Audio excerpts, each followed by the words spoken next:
práticas de simulação. Essas práticas de simulação, elas estão relativamente bem organizadas, mas eu tive um problema aqui rodando no meu computador. Então, como a gente está verificando isso, se está realmente tudo ok, ainda hoje, né, eu vou confirmar, né, se a gente realmente vai fazer a prática valendo 1 ponto de simulação e o questionário valendo 1 ponto, ou se o questionário vai valer 2 pontos, né? E aí eu aviso para vocês. De qualquer maneira, né, ele fica aberto até o dia da prova, para vocês fazerem, e podem tirar dúvida comigo, com os outros colegas, com os monitores, enfim. Né? São questões parecidas com as que tem na lista, mas obviamente não são iguais, né? São parecidas. Certo? Line, que levantou a mão querendo ou sem querer, quer dizer alguma coisa, fica à vontade.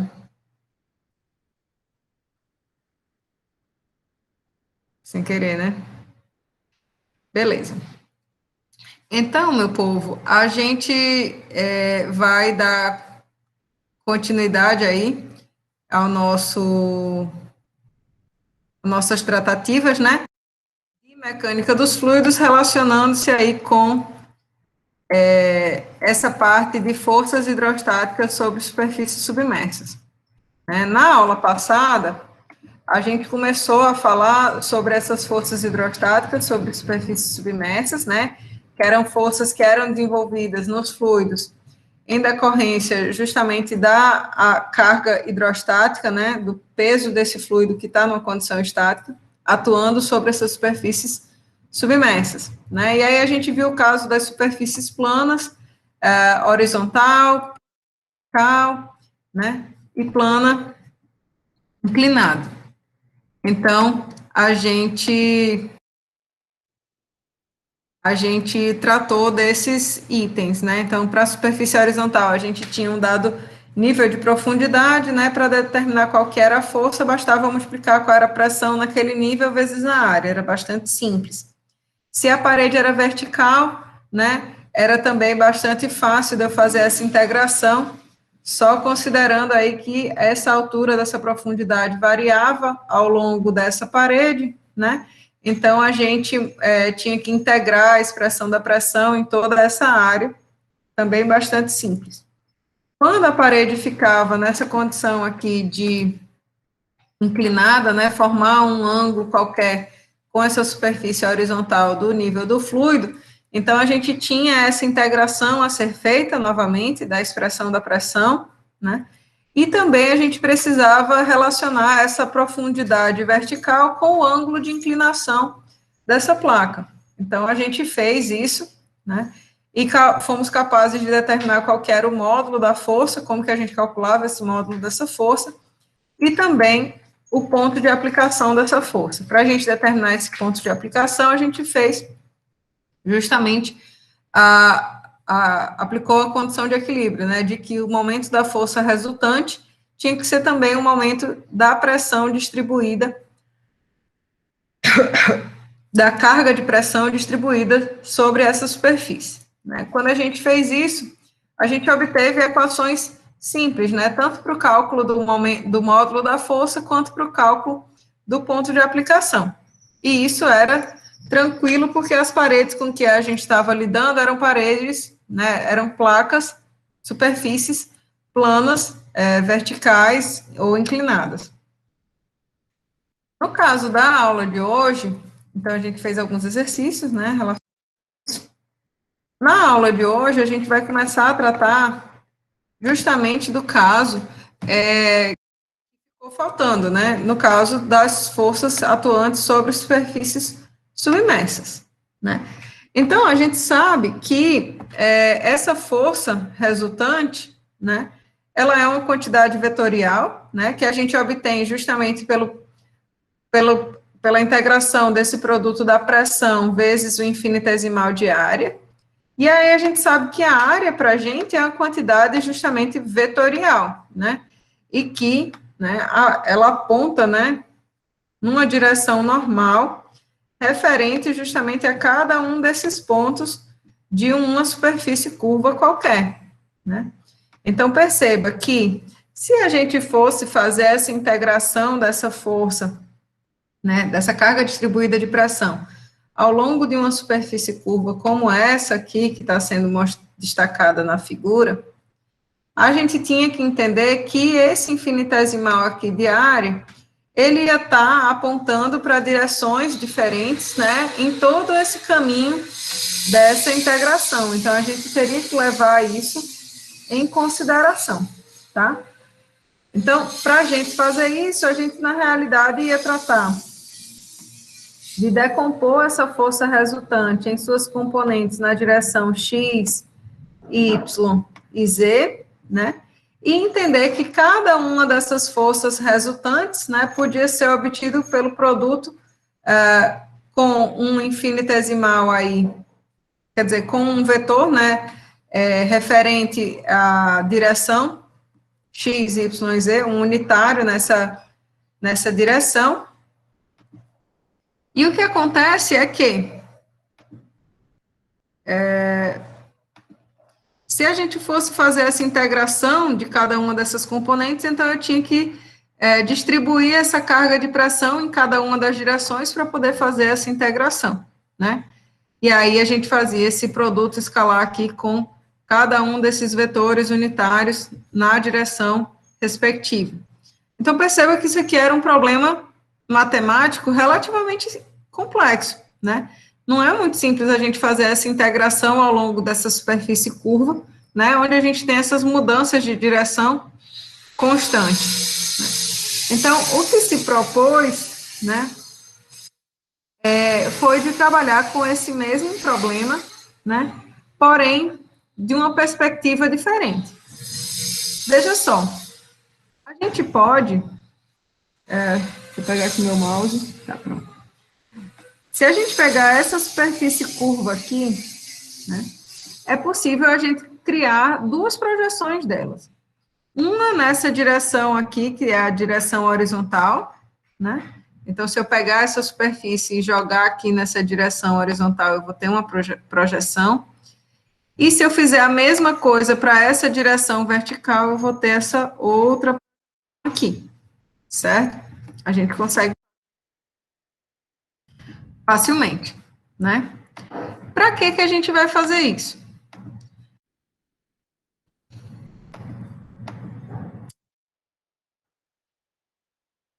Se a gente fizer isso, a gente vai, perceba, destacar aqui um bloco de líquido, não é isso?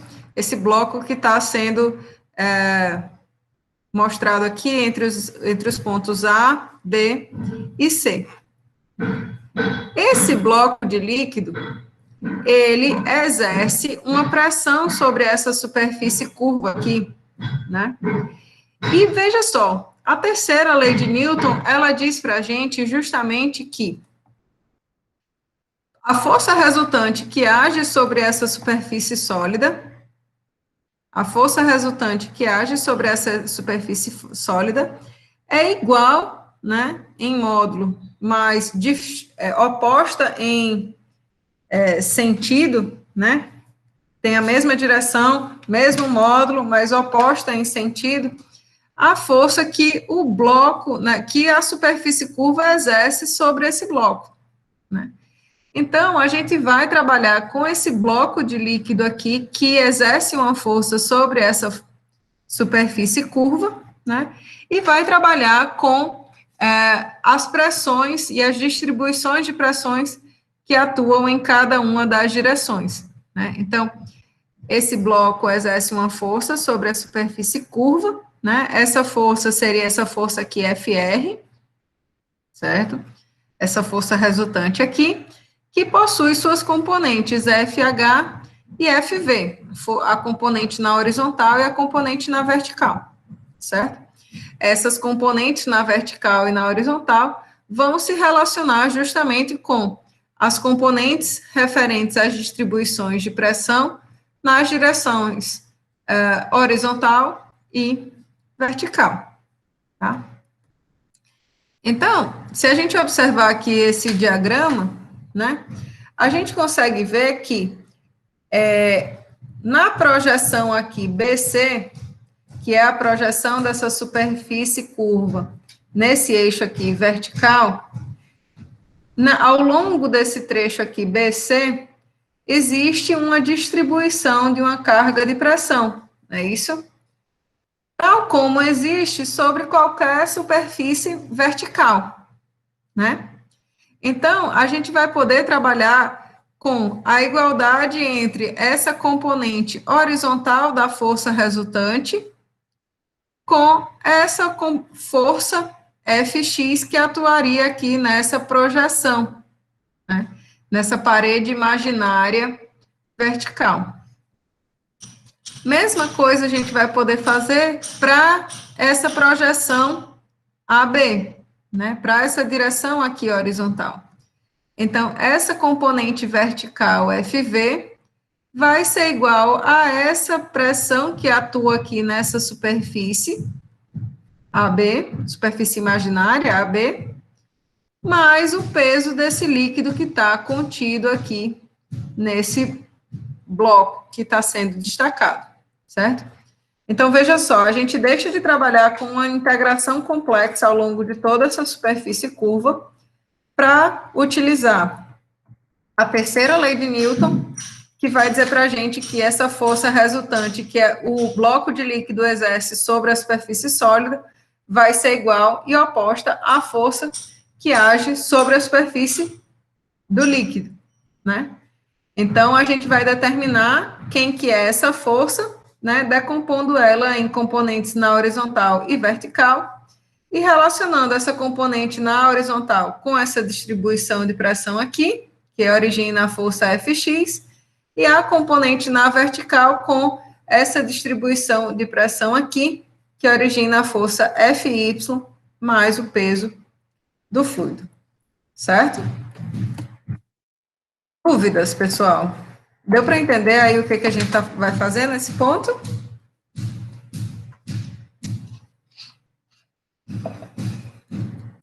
Tranquilos até agora? Professora? Diga. Bom dia. Deixa eu só ver se eu consigo entender, recapitulando. Eu tenho uma determinada imagem, um determinado plano que eu vou estar trabalhando, em que esse plano ele tem uma deformação difícil de calcular. Aí eu utilizo de partes do plano que são retas e fica mais fácil de calcular utilizando a terceira lei de Newton para poder montar uma equação. Aí seria a horizontal, seria Fx, igual a Fx, contrária a ela.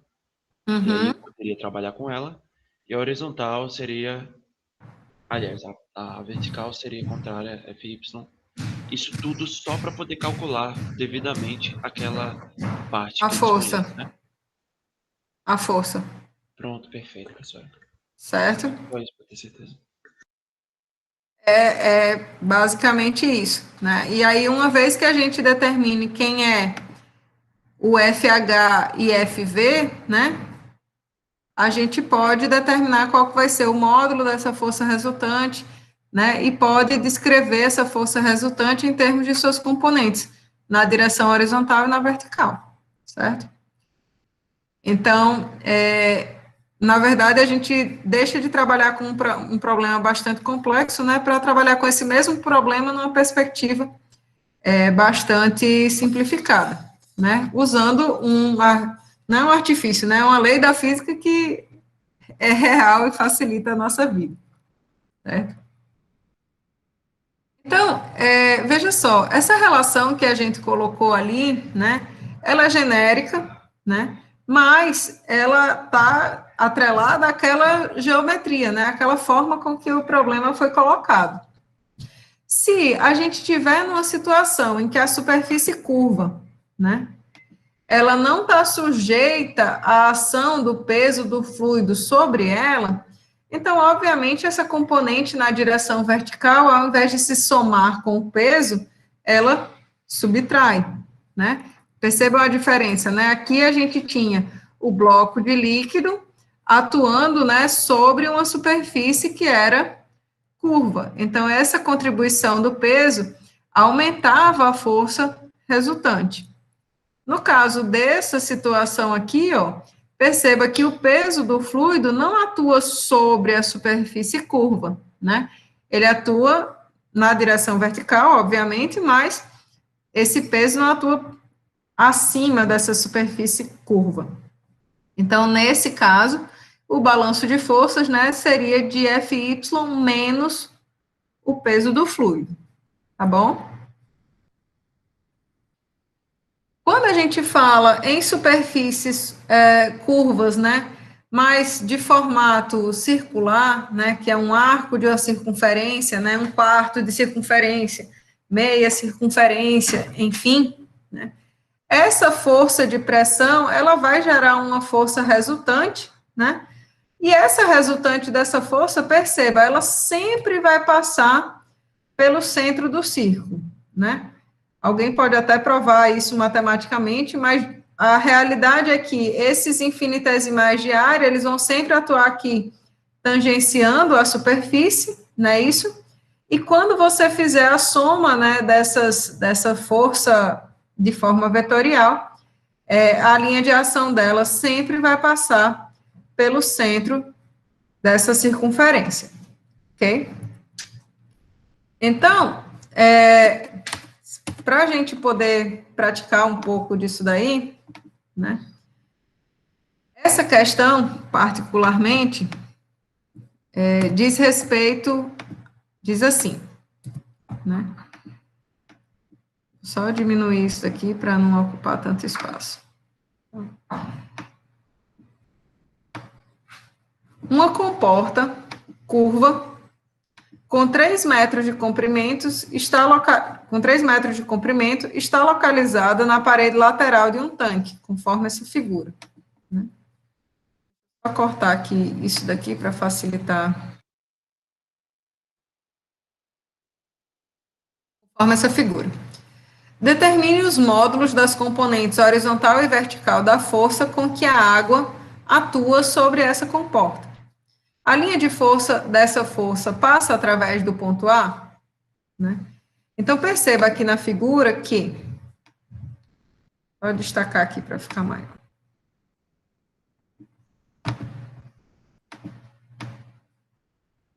Nesse caso aqui, a gente tem um reservatório, né, sujeito à pressão atmosférica aqui na superfície livre do líquido. No lado externo, a gente também pode supor que haja a contribuição da pressão atmosférica, né? A profundidade total é de 6 metros, né? Mas com 4 metros de profundidade se inicia, né, justamente essa comporta circular, certo? Essa comporta tem um raio aqui, ó, ele coloca de 2 metros, certo? Então, se a gente quiser avaliar a força com que a água atua na comporta, a gente pode se valer justamente do que a gente falou agora, né? Na nossa discussão até chegar nesse momento. Então, deixa eu botar aqui para trás, isso, tirar esse item aqui de exercício, né? E aí a gente vai ver, ó, que essa comporta, que é circular, né? A gente pode fazer uma projeção dessa comporta. Deixa eu ver onde que fica melhor de eu mexer com isso. Vou botar aqui.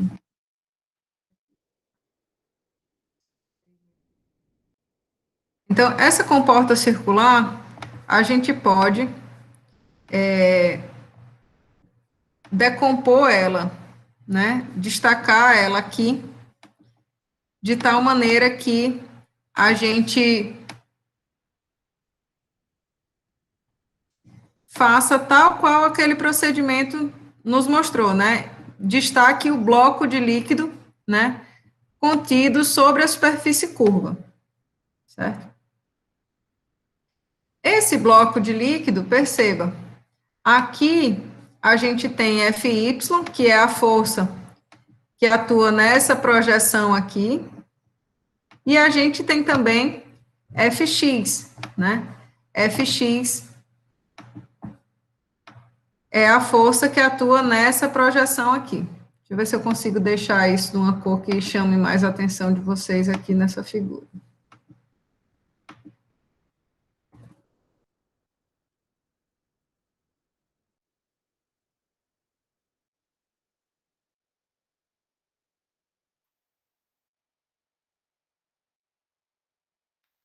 Então, aqui a gente fez o quê? Pegou essa superfície que era circular, projetou ela nessa direção aqui, Fx, e projetou aqui em Fy, certo?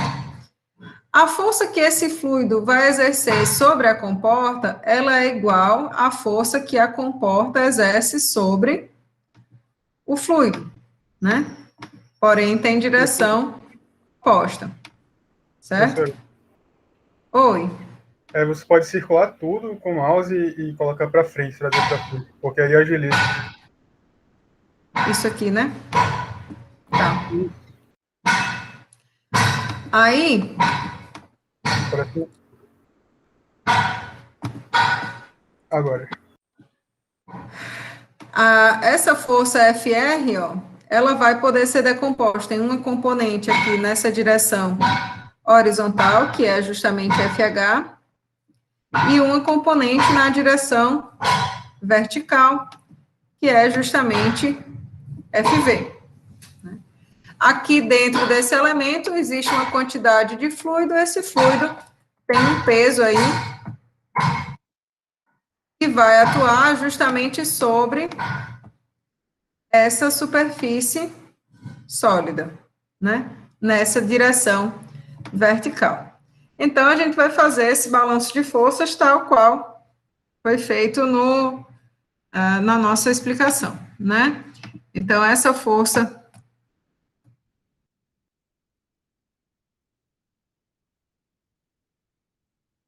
FH também vai ser igual a Fx e Fy também, Fv, né, que é a componente vertical da força resultante, também vai ser igual a Fy mais o peso desse fluido que está contido aí, certo? Perceba aqui, eu vou primeiro trabalhar com essa componente vertical, porque ela é mais simples, tá certo?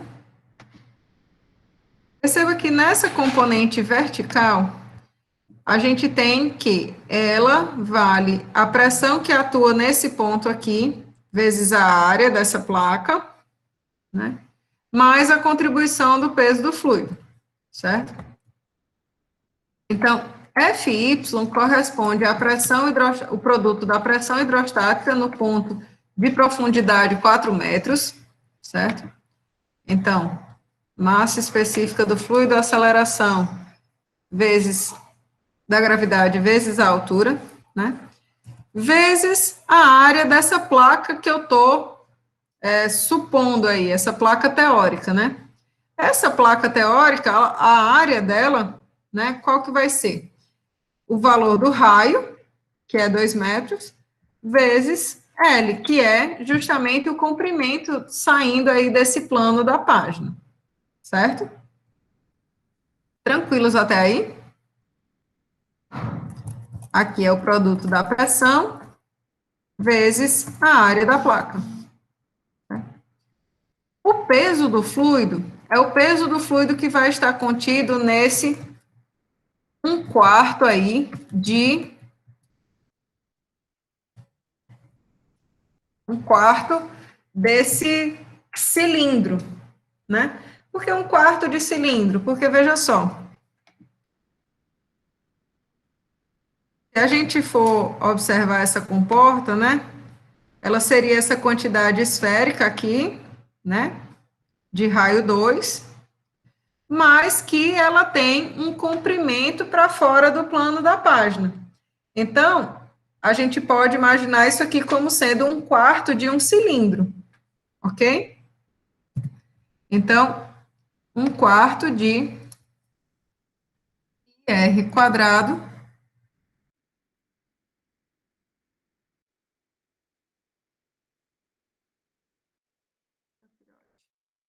e R. quadrado vezes o comprimento L. Ok? Isso aqui representa o volume desse elemento, né? Então, a gente precisa multiplicar ele justamente pela massa específica do fluido vezes a aceleração da gravidade para obter justamente essa força-peso.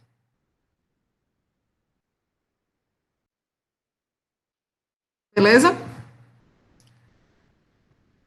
Eu não vou resolver, eu vou deixar aqui literal só para vocês, né, terem como fazer isso. Na direção, a componente horizontal da força resultante, FH, é igual justamente a essa força Fx. Onde essa força Fx, pessoal, ela é produzida a partir de uma distribuição de pressão, né, ao longo dessa altura de coluna de fluido. Então, essa força Fx, ela é produto da carga de pressão, PdA, ao longo dessa área, né?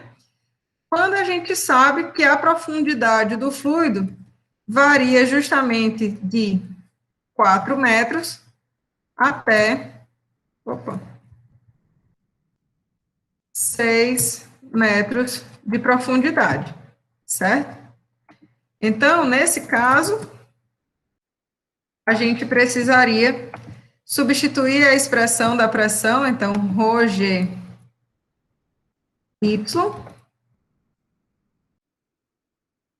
seria justamente a profundidade. O infinitesimal de área aqui, novamente, é o infinitesimal de área desta placa que a gente está tratando. Então, essa área, esse dA poderia ser tratado como L dy, né? É uma placa plana vertical. E aí a gente faria essa integração para produzir justamente ρgL y ao quadrado sobre 2, certo? Quando esse y varia justamente desde 4 a 6, certo? Na verdade, desde 6 a 4, independente.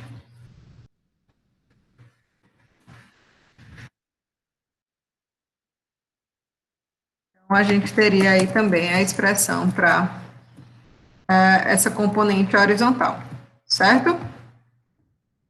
Dúvidas, pessoal, de como que isso foi feito, o que eu fiz e tudo mais? Ficou tranquilo depois que eu expliquei com o exercício? Professora, você pode só explicar por que os limites da integral vão ser de 6 a 4? Porque, veja só, você só vai pegar a distribuição de pressão daqui, né? Porque, olha só, quando a gente estava aqui falando do nosso processo, como que a gente fez, né? A gente disse que a gente tinha uma superfície curva qualquer e fez a projeção num eixo vertical, né? Perceba que aqui na figura ele destaca justamente a carga de pressão desde o ponto B, que seria essa projeção da superfície curva, até o ponto C, que seria o final dessa superfície curva. Então, aqui a gente tem toda a contribuição da distribuição de pressão nesse intervalo, certo? Certo. Tranquilo? O que era que você estava pensando em fazer? Me diga. Você queria fazer a força vertical como se fosse nessa parede toda aqui? Como se eu pegasse isso aqui e levasse para cá? Não, é que eu estava pensando assim, se teria alguma diferença eu botar a integral de 6 a 4 ou colocar de 4 a 6, se haveria alguma diferença na interpretação. Não, porque Certo. só está calculando o módulo, né? Certo. A gente já sabe que a direção dessa força, ela vai ser, a força FV, ela vai apontar nessa direção, né? Isso aí a gente já sabe. E a componente FY, ela vai apontar na direção, né, vertical. Então, o que a gente está calculando aqui, na realidade, é o módulo dela. Certo. E aí o módulo, se for 4 ao quadrado menos 6, ou 6 ao quadrado menos 4 ao quadrado, vai dar a mesma diferença. Tá vai bom, dar obrigada. negativo. Tá certo? Lá também? Professora, e essa pergunta aí a respeito da linha de força, se passa pelo ponto A aí? Pronto. Então, como eu tinha colocado para vocês, né? Quando a gente trata de um arco de circunferência ou qualquer superfície curva circular, né? Obrigatoriamente a força resultante ela vai passar pelo centro desse arco, né? Então, no caso dessa comporta que ele coloca, né? Seria essa comporta circular de raio de 2 metros, então, sim, a força resultante ela vai passar justamente pelo centro desse elemento. Ok?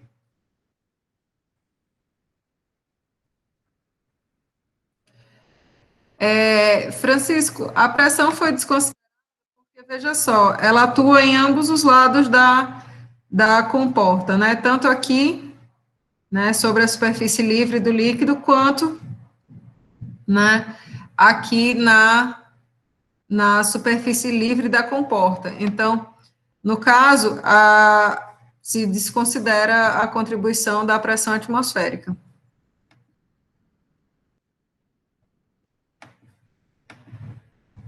Ok? Beleza.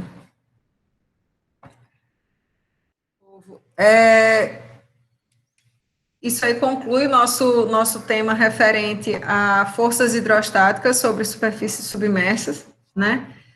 E agora a gente, assim, continua, entre aspas, o assunto, né? Porque a gente agora vai tratar justamente de empuxo. E empuxo realmente é uma força que surge quando uma superfície, quando um corpo está submerso, né? Mas aqui a gente tem um tratamento diferente daquele que a gente trata no caso anterior, porque aquele caso diz respeito às pressões hidrostáticas, né, diz respeito à força geralmente desenvolvida pelas colunas hidrostáticas, né, de fluidos na condição estática. Aqui, a gente vai tratar de uma força que a gente chama de força de flutuabilidade ou empuxo, que ela surge sempre que qualquer objeto ele estiver imerso no meio fluido, certo? Então, todo mundo já passou, né, por uma experiência como essa de boiar no mar, ou num açude, ou enfim, no rio, ou de colocar um objeto dentro desse corpo de água qualquer, e dizer, como ficou leve, né?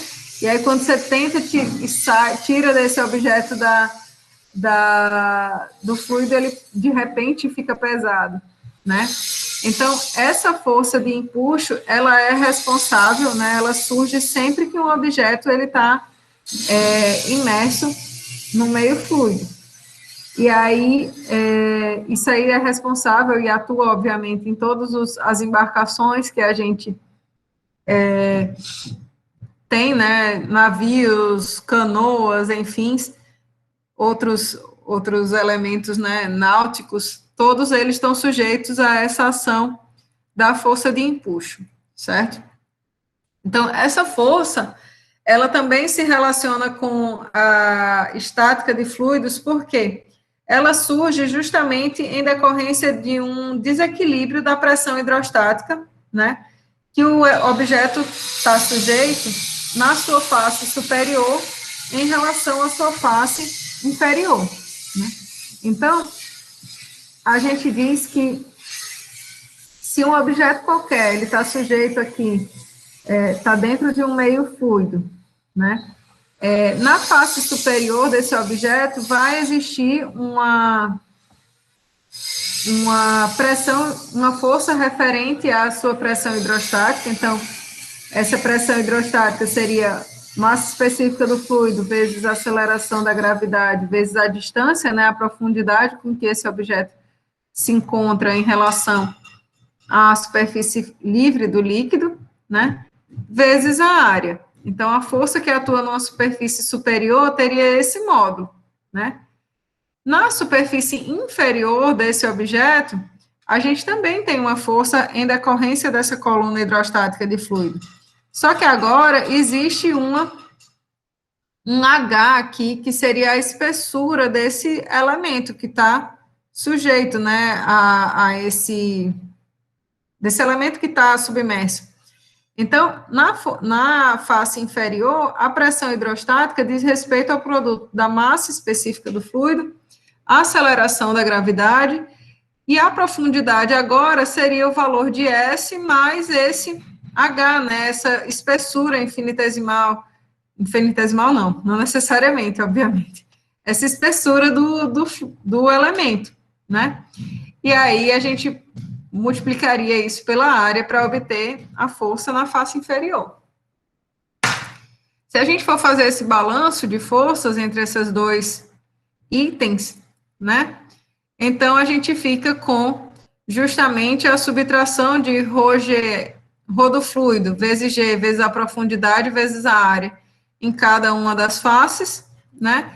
E aí a gente vê que essa força resultante, ela vai apontar para cima, porque justamente a força é maior na face inferior, né? E essa força resultante, ela tem módulo igual a massa específica do fluido vezes a aceleração da gravidade vezes o volume do fluido, né? Então, a força de empuxo, que é essa força que a gente está chamando aí de FB, de buoyancy, né? Então, ela diz respeito à massa específica do fluido e ao volume do fluido que é deslocado pela presença do objeto, né? Então, essa força de empuxo, ela é conhecida como o princípio de Arquimedes, né? Conta lá aquela lenda, a história do rei que queria descobrir qual era o percentual de ouro de uma coroa que ele ganhou, enfim. Eu sou ruim de contar a história, então eu não sei os pormenores da história, mas conta-se, né, que Arquimedes fez experimentos, né, justamente com a coroa e com outros objetos para determinar qual que era, se realmente a coroa era de ouro ou não, né? Então, o princípio de Arquimedes, ele vai dizer para a gente que essa força de flutuação que vai agir sobre qualquer objeto que esteja submerso, ela é igual ao peso ela é igual ao peso do líquido deslocado por ele, né? E age para cima no centroide do volume deslocado, né? Então, se a gente tem aqui um sólido, né, que está dentro de um meio fluido, esse sólido, ele deslocou uma massa de fluido de igual volume, né? E aí, essa força de empuxo, ela diz respeito justamente a esse volume de fluido que foi deslocado, né? E qual que seria o peso referente a esse volume de fluido deslocado. Então, a força de empuxo é justamente o produto massa específica do fluido, a aceleração da gravidade vezes o volume do objeto, né, do corpo, o volume de fluido que foi deslocado pelo corpo. Algumas coisas que a gente deve observar com relação ao empuxo são que, perceba que ele não depende da distância entre o corpo e a superfície livre. Não foi colocado aqui em nenhum momento, né, qual que seria essa distância, né, e essa distância S aqui, ela foi cancelada. Então, não existe, não depende da distância entre o corpo e a superfície livre.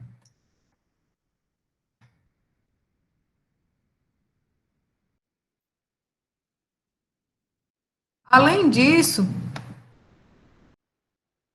a força de empuxo, ela independe da massa específica do corpo, do objeto que está submerso. Ela depende exclusivamente, da massa específica do fluido, né? Força de empuxo depende da massa específica do fluido que foi deslocado. E ela é válida para qualquer corpo, independente de sua forma. Por quê? Porque justamente ela depende do volume do fluido que foi deslocado. Então, independente da forma, existe um volume que esse objeto ocupa, né, que ele desloca o fluido. Pode ser um fio, um cilindro ou uma esfera, mas ele desloca uma quantidade de fluido. Ok? Se a gente for tratar de corpos flutuantes, né, na ocasião de um corpo estar flutuando, o peso dele, ele é equilibrado pela força de flutuação. Então, o peso do objeto é equilibrado pela força de flutuação, certo?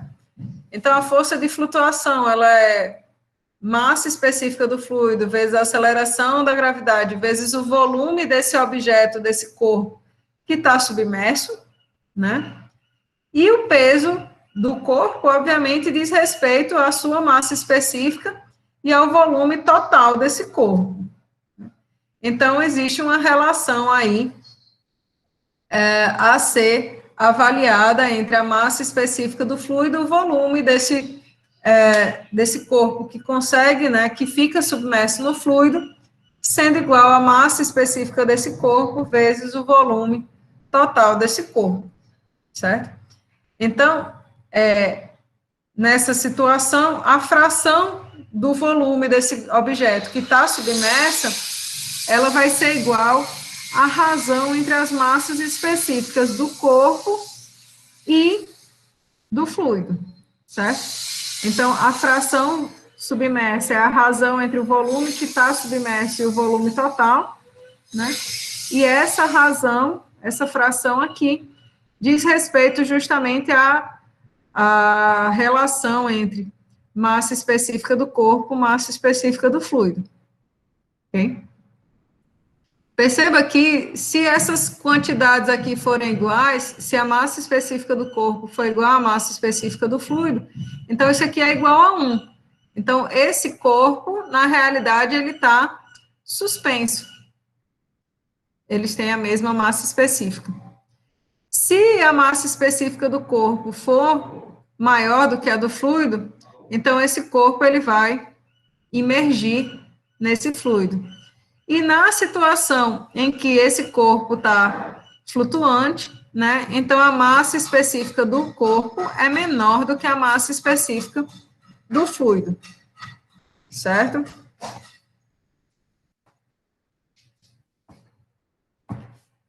Dúvidas até agora?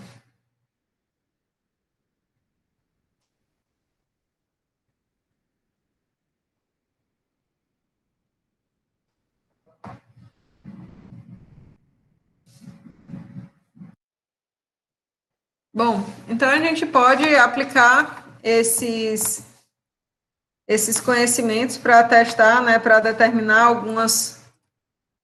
algumas relações aí e ver como que isso se aplica. Então, nessa questão, ele coloca uma figura de uma boia, né, ele dá o diâmetro e o peso dela, e diz que ela está presa no fundo do mar por um cabo. Né? Normalmente ela flutua na superfície do mar, mas em certas ocasiões o nível do mar sobe e a boia fica completamente submersa. Ele pede para determinar a força que tensiona o cabo na condição mostrada abaixo. Então, nessa condição aqui da figura, a gente tem uma composição de forças que atua sobre essa boia, né? Então, essa boia vai estar sujeita à ação da força de empuxo, apontando sempre para cima, né? Porque a componente inferior, lembra, era maior do que a superior. A superior era maior do que a inferior. Essa boia também tem um peso, né? E esse cabo aqui está sujeito à ação dessas duas forças. Então, existe uma força de tensão aí que esse cabo deve, uma tração aí que esse cabo deve suportar, certo?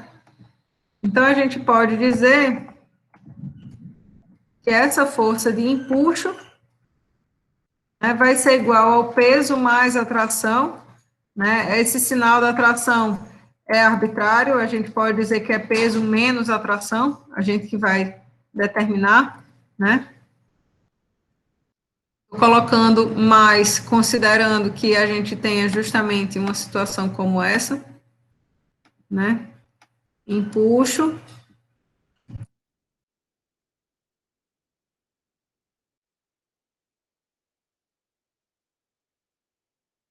Peso e tração, né?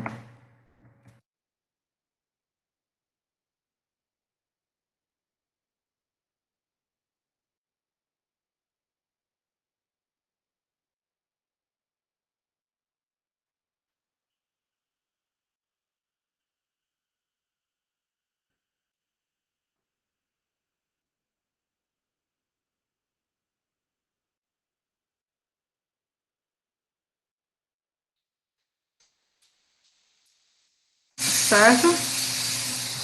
Então, essa força de empuxo, ela é o produto justamente da massa específica do fluido,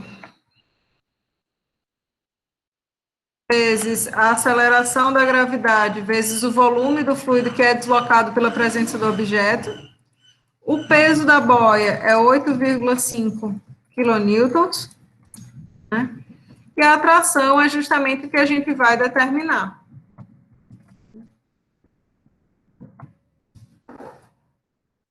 No caso do fluido sendo a água do mar, ele coloca aqui o peso específico desse fluido, ou seja, o produto massa específica vezes G, vale 10,1 quilonewton, né? E o volume da boia é justamente πd ao cubo sobre 3. πd ao cubo sobre 6. Então, o diâmetro da boia é de quanto mesmo? 1,5 metros. 1,5 ao cubo sobre 6. Então, com isso, a gente consegue determinar qual que vai ser o valor dessa tração. Beleza? Tranquilos até agora?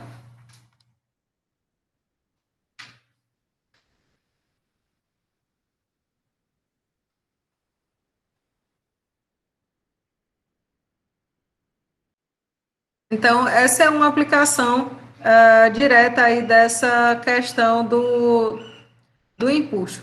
Deixa eu só ver se eu já coloquei no de vocês a próxima lista de fluidos ou não. Só um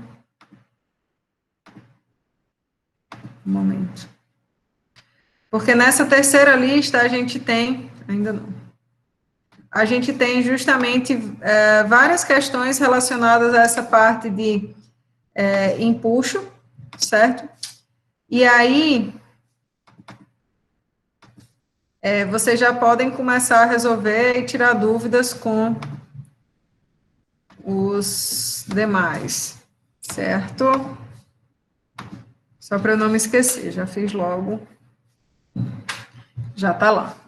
Então, nessa lista de fluidos, nessa terceira lista, vocês vão ver de forças hidrostáticas e empuxo, né? Tem algumas questões bem interessantes aí de forças hidrostáticas, certo? Façam as considerações sempre que necessárias da necessidade real de se contabilizar, por exemplo, essas pressões referentes a gases, né, da coluna hidrostática de um gás, frente a outros fluidos, né, de peso específico bem maior. E aí a gente tem aqui também várias questões de empuxo para vocês fazerem, ok? Essa lista aqui é uma das que eu mais gosto. Bom,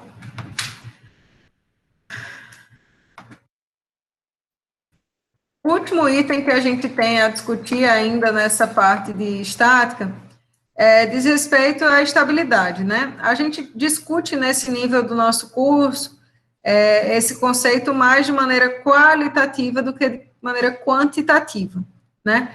Mas a gente sabe que, da experiência com carros, né?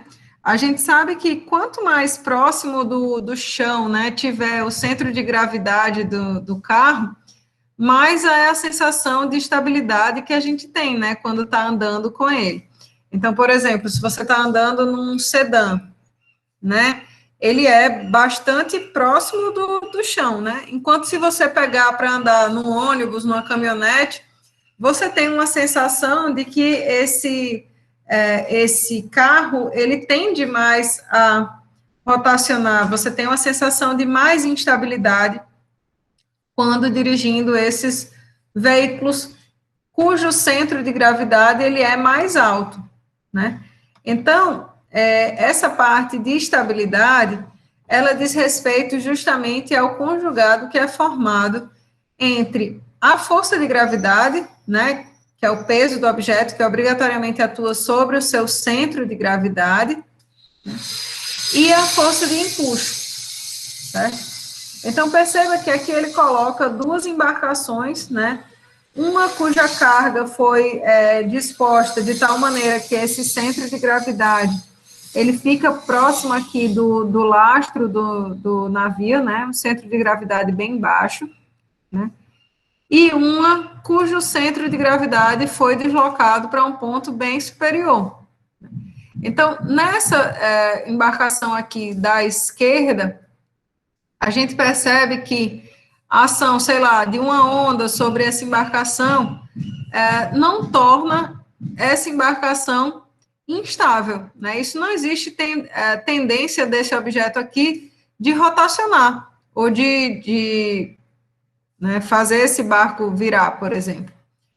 Já na figura aqui da direita, né, esse centro de gravidade estando tão elevado assim, ainda que você tenha o mesmo volume, né, da embarcação submersa, então gere a mesma força de empuxo, no caso de um centro de gravidade deslocado, né, para um ponto superior, percebe que isso aqui gera um conjugado, né? Então, isso aqui gera uma tendência desse corpo rotacionar, né?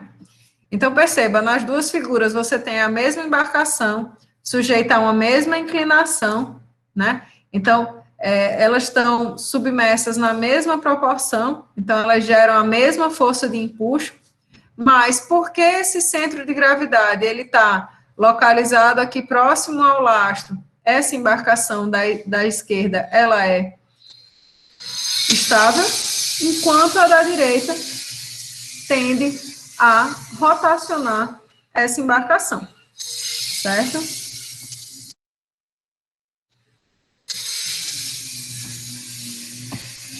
Meu povo, era isso referente à estática de fluidos, certo? Eu fico aguardando se vocês têm alguma dúvida, se vocês querem que eu faça alguma questão, etc. Se não, por hoje, era isso. E aí a gente conversa na quinta-feira, começando o conteúdo já da segunda unidade. Certo? Eu estou adotando, Rômulo, o Fox, né? Mas eu sugeri alguns outros, né? Eu gosto mais de estudar pelo Cengel, né? Mas eu uso o Fox para desenvolver o material, certo? Tem muitas questões do Fox na lista, tudo mais. Questão 3 da lista 2 Ítalo? A prova ficou para o dia 23.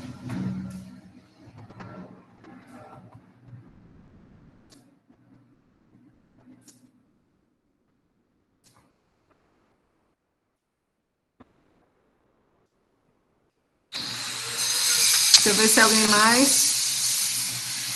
Pronto. Essa questão aqui, Rômulo, ela é, na verdade, bastante simples. Olha só. Ele coloca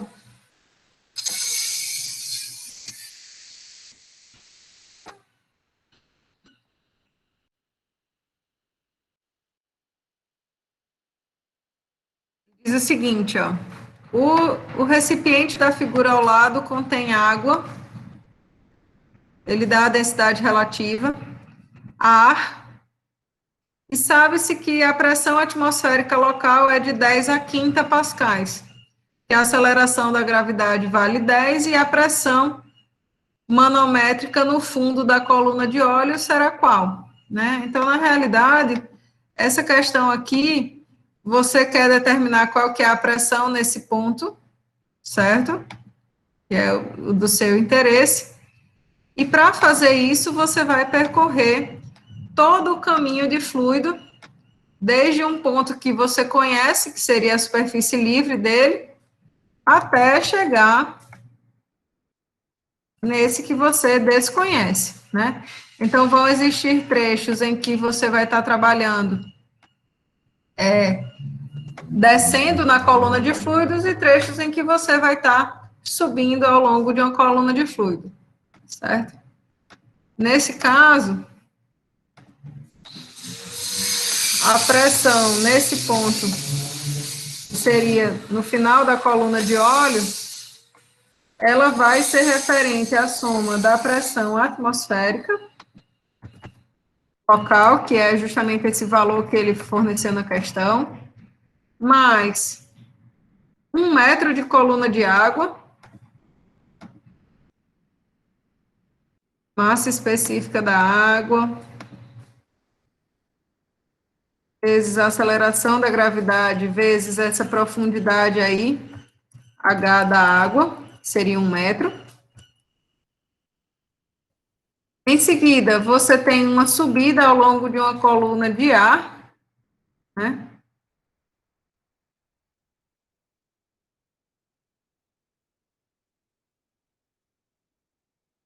E depois, novamente, uma descida ao longo da coluna de óleo. Certo? Então, perceba.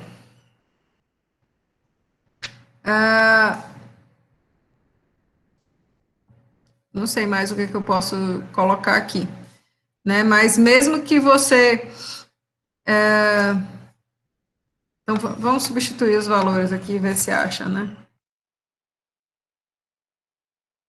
Pressão atmosférica que ele colocou é 10 a quinta.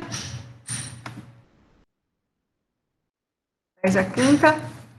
Massa específica da água vezes a aceleração da gravidade. Massa específica é 10 a terceira, a aceleração da gravidade é 10, então isso aqui é 10 a quarta. A profundidade da coluna de água é de 1 metro. Perceba, ó. Esse ponto aqui e este ponto aqui encontram-se a uma mesma pressão e são do mesmo líquido. Então, eles são o mesmo líquido e encontram-se a mesma profundidade. Então, eles têm a mesma pressão, certo? Esse ponto e esse. Em seguida, sobe-se ao longo de uma coluna de ar, né? A massa específica do ar é 1,2 e a aceleração da gravidade é 10. Então, aqui, 12 vezes a altura dessa coluna de ar. Né? Novamente, esse ponto aqui e esse ponto aqui referem-se ao mesmo fluido, a uma mesma profundidade, então eles também têm a mesma pressão, certo? E na coluna de óleo a gente tem a massa específica sendo 0,8, quer dizer, 800, vezes a aceleração da gravidade 10, e a coluna de óleo de 2 metros. Certo? Essa altura dessa coluna de ar também vale 1 metro, não é isso? Pelo menos é o que o desenho nos leva a crer, certo?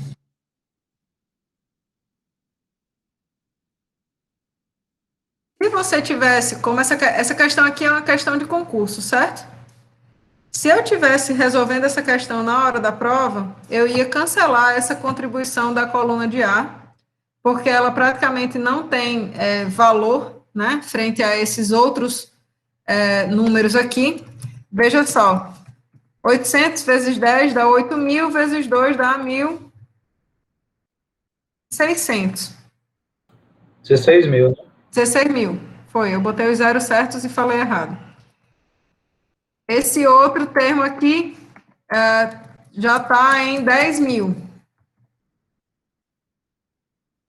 Aqui, 100.000. Então, para que 12 vai contribuir em nada aqui, meu povo? Não vai contribuir de forma alguma, né? Então, se a gente for calcular essa pressão de óleo, o pulo do gato é aqui, ó, absoluto, a gente ia calcular dessa maneira, né? Por que eu estou colocando absoluto aqui? Porque essa equação que a gente escreveu considera a contribuição da pressão atmosférica, certo? Se a gente desprezar a contribuição da pressão atmosférica, né, então a gente tem a medida dessa pressão no óleo, de óleo manométrica, né, que é absoluta menos a atmosférica, é justamente a pressão manométrica. E aí a gente consegue ver que esse valor fica justamente de 16.000 com mais 10.000, 26.000 pascais. Certo? Tranquilo, Ítalo? O valor seria a letra C.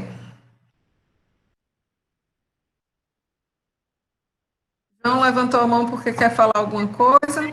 Sim, sim. Posso tirar uma dúvida sobre conceito, professor? Sobre o quê? Conceitual. Você comentou que o empuxo não tem influência sobre a densidade do corpo, mas, assim, o volume submerso, eu acho que ele vai depender, sim, da densidade do corpo em relação à densidade do fluido, não? São coisas diferentes. Veja só. A força de empuxo, ela surge em decorrência do volume do fluido que é deslocado, certo? Então, a força de empuxo, ela surge aqui, ó, em decorrência do volume do fluido que é deslocado. Por quê? Quando a gente vai fazer essa dedução, a gente calcula a partir justamente da pressão hidrostática que o fluido exerce na superfície superior e inferior do objeto, certo? Então, o empuxo, ele depende somente do volume do fluido que foi deslocado. Agora, se você quiser avaliar se um dado objeto, ele vai flutuar ou não, né? Qual que vai ser o volume submerso ou não de um objeto, aí você passa a relacionar a força de empuxo com o peso desse objeto, certo? Então, quando você faz essa relação, né, você vê que a fração do corpo que está submersa, ela diz respeito justamente, como você colocou, às densidades do corpo e do fluido. Entendeu?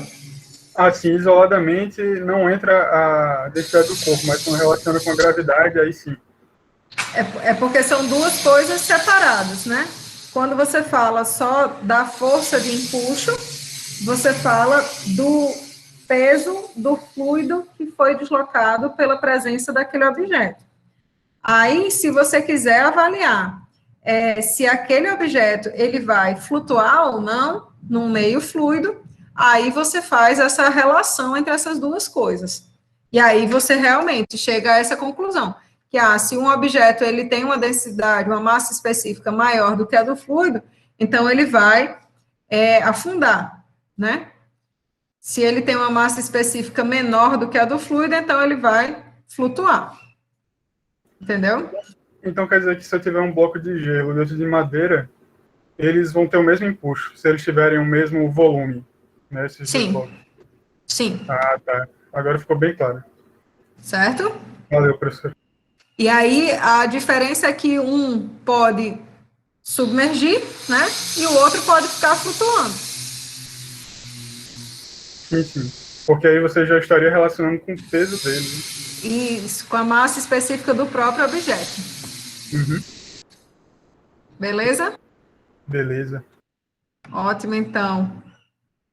Mais alguma dúvida, pessoal? Posso ajudar vocês em mais alguma coisa hoje?